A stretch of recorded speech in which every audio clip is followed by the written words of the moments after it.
Hello everyone, प्रज्ञा empower studies में आपका स्वागत है। आज हमारा टॉपिक है नाव तथा धारा संबंधित प्रश्न, बोट्स एंड स्ट्रीम्स। तो स्टार्ट करते हैं।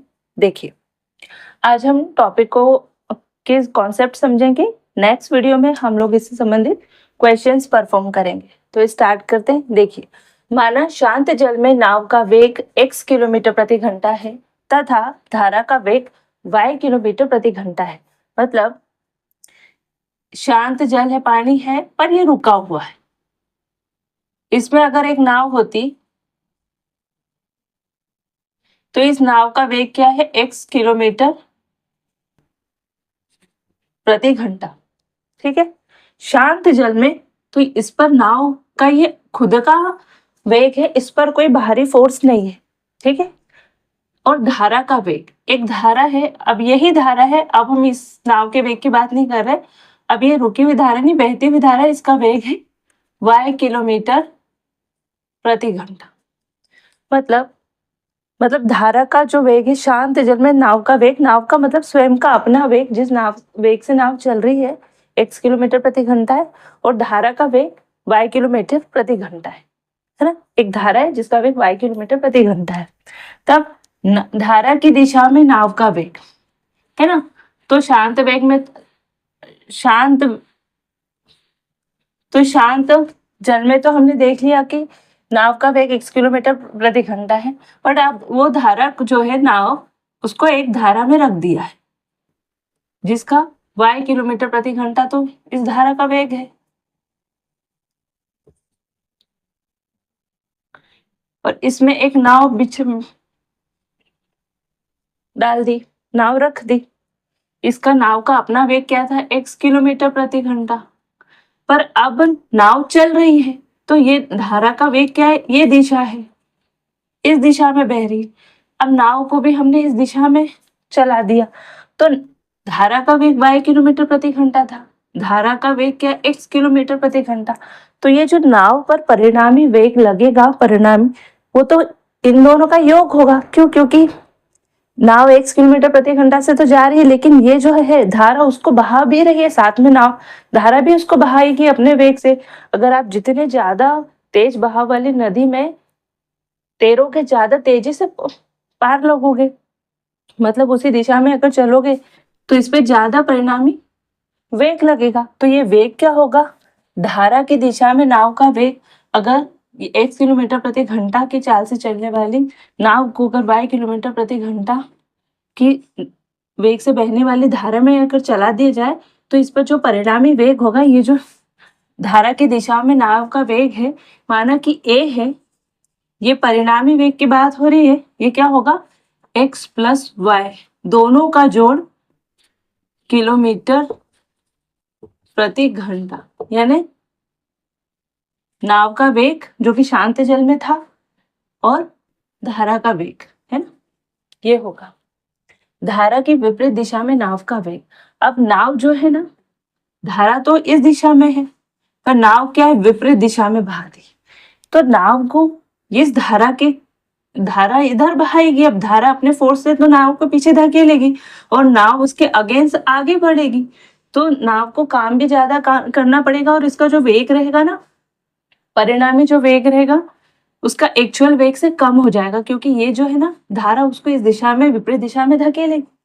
तो ये क्या हो जाएगा? x माइनस y किलोमीटर प्रति घंटा। कुल मिला के ये है, अगर नाव उसी दिशा में बहेगी जिस दिशा में धारा है, तो नाव क्या होगा? स्पीड से चलेगी, उसकी जो परिणामी वेग होगा ना, दोनों के योग के बराबर होगा और तेज जाएगी।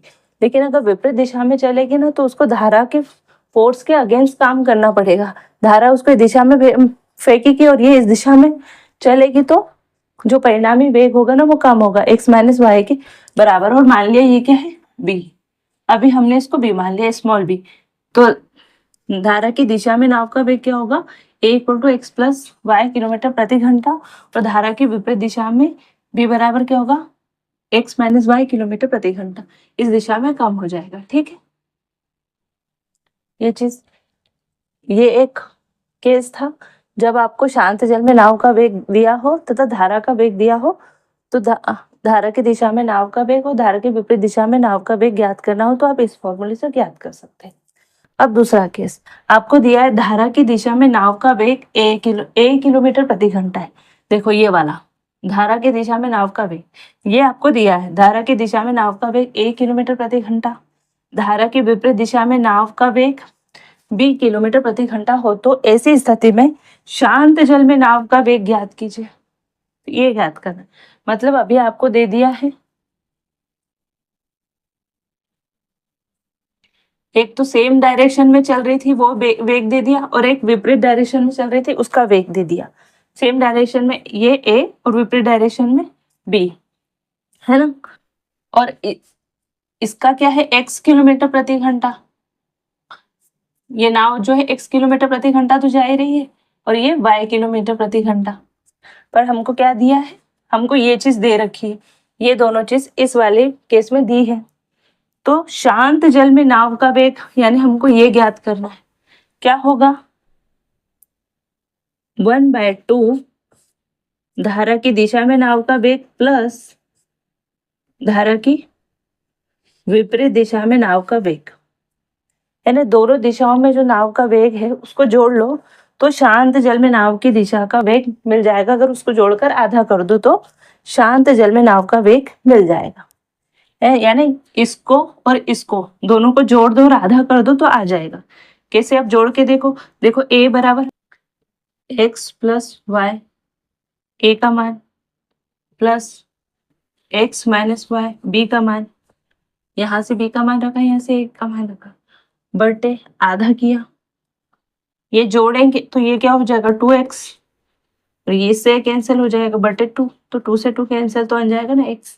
यही तो था शांत जल में नाव का वेग x, इसको 1/2 a प्लस बी को सॉल्व किया तो आया x, और x ही तो हमने माना था x किलोमीटर प्रति घंटा। ठीक है, तो आप तो अभी ये फॉर्मूला याद कर लीजिए, है ना, कि धारा के विपरीत दिशा में नाव का वेग दिया हो और धारा की दिशा में नाव का वेग दिया हो तो उन दोनों को जोड़ के आधा कर दो तो क्या आ जाता है शांत जल में नाव का वेग। और अभी मैंने आपको ये करके भी बताया कि ये दोनों वेग को अगर ये इस दोनों नाव का पर्टिकुलर नाव का वेग दिया हो और धारा का वेग दिया हो तो इस तरह से आप निकाल सकते हो, है ना। अब धारा का वेग ना, ये वाली चीज निकालनी है धारा का, पहले हमको पहले केस में वो दिया था अब हमको निकालना है। तो धारा का वेग निकालने के लिए क्या करना है 1/2 धारा की दिशा में नाव का वेग माइनस धारा के विपरीत दिशा में नाव का वेग, है ना। धारा की दिशा में नाव का वेग क्या है a किलोमीटर प्रति घंटा, a माइनस धारा की विपरीत दिशा में नाव का वेग b किलोमीटर प्रति घंटा, और दोनों को कर दो हाफ, इनको घटाकर कर दो हाफ। अब देखो a का मान हमने यहाँ से क्या रखा x प्लस वाई, यहाँ से b का मान रखा माइनस x माइनस वाई। ठीक है, इसको करो आधा,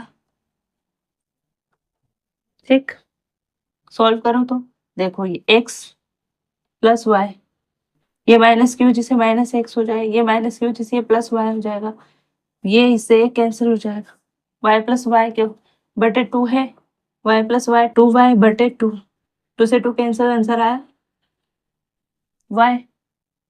ठीक है, तो धारा का वेग क्या होगा y, पर हम किलोमीटर प्रति घंटा है ना, ये किलोमीटर प्रति घंटे में ही है, धारा का वेग हमने यही तो माना था, है ना।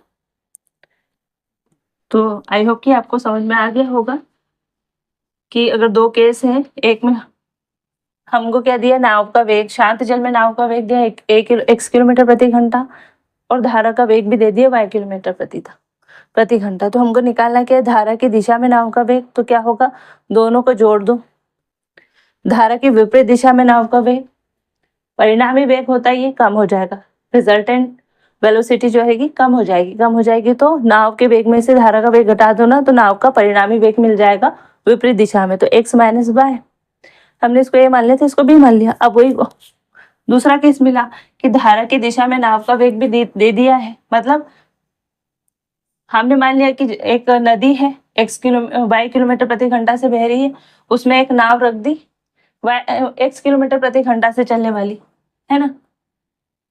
तो ये नाव का परिणामी वेग क्या है सेम दिशा में 1 किलोमीटर प्रति घंटा और विपरीत दिशा में 20 किलोमीटर प्रति घंटा।